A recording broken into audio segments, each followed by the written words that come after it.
Hey guys, I want to highlight ONDS on DAS Holdings. You guys may want to consider jumping in this one. Is breaking out. It may, during it's a nice big candle here. You can start buying this thing. It's highly speculative. I'm going to warn you that upfront.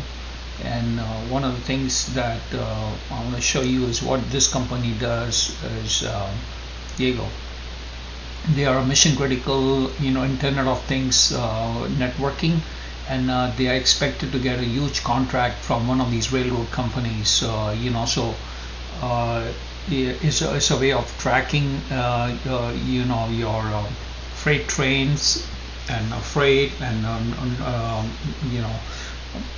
like Caterpillar, John Deere, BNSF, all these networking of railroads and supply chain distribution, and these are the industries it does: oil and gas, transportation, government, and they really have no revenues, but they may get a huge contract coming up. Okay, and this thing can really get going.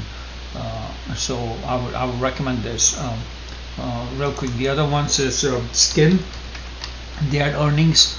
Unfortunately, the CEO announced his departure, and the market did not like that, and it has started selling off because why is the CEO departing, and that's a concern.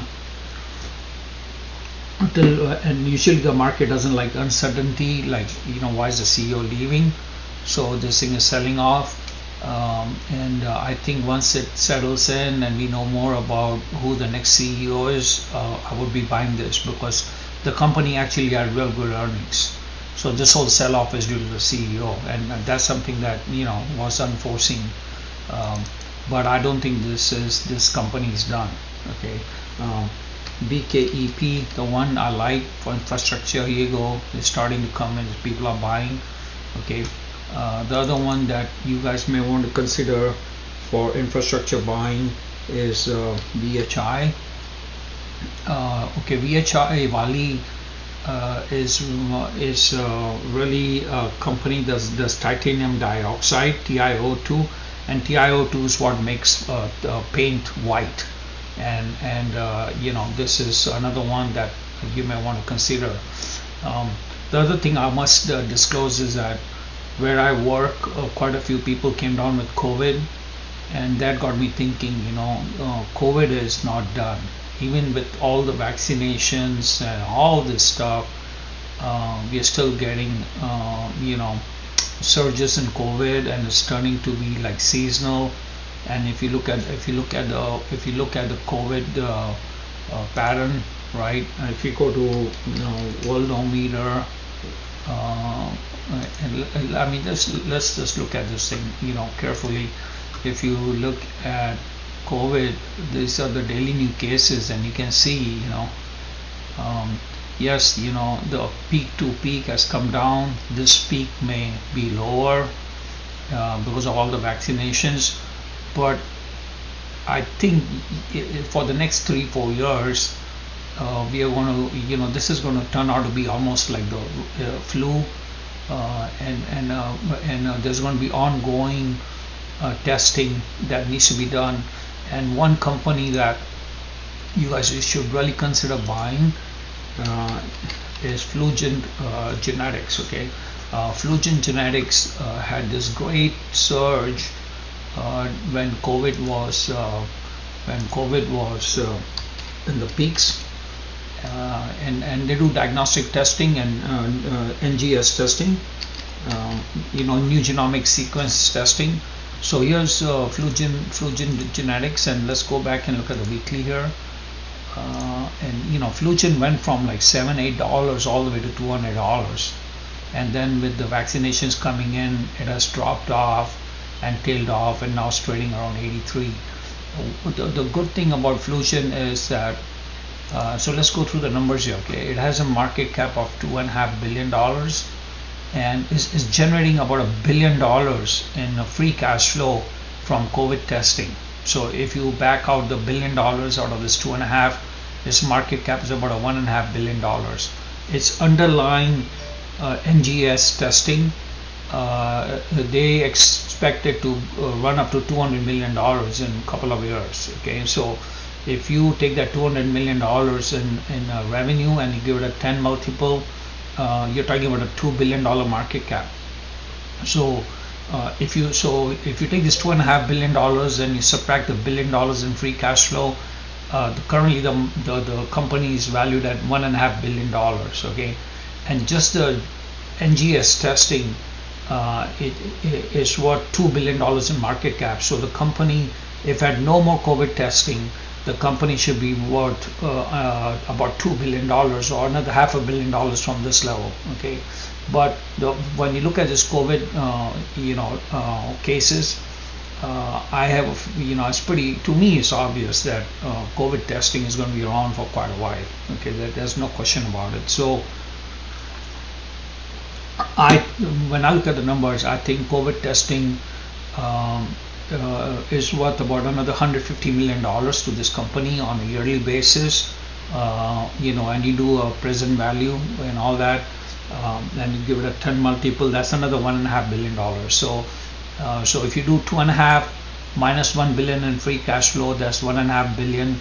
You add another $500 million to level off the NGS testing at 10 multiple, and you add another 1.5 billion for the COVID testing, about 150 million in revenue. You're talking about $3.5 billion valuation. So if you go from 2.5 to 3, that's like a 35% upside.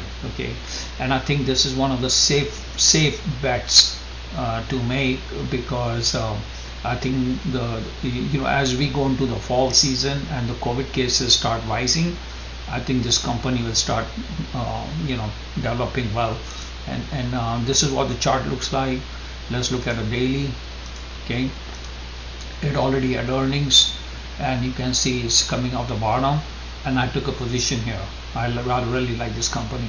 Okay, I took a position here, and let's see how this thing develops. Okay, gold had a breakout, like I was saying. Gold had a nice breakout here, and now the question is how is this gold going to develop?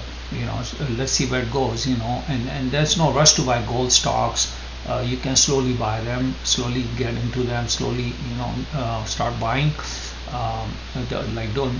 There's no big deal about it to jump in or something like that. One of the company that I want to highlight is Synalloy.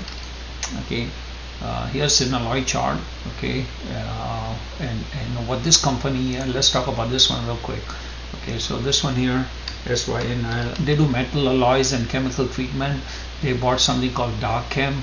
Okay, what I like about this company is when you look at the results here.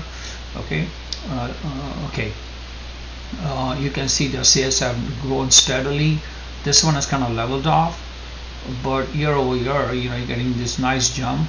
But then if you can see that your profit margins have increased significantly from last quarter to this quarter, and the gross profit margins has gone from 17 to 20. I really like that. And then if you look at the income, has jumped up from 31 to 87 cents, and they are involved in the distribution of piping, tubing, and chemicals. And so this could be a big infrastructure play also, right? So I like this company because these are the kind of plays you want to focus on.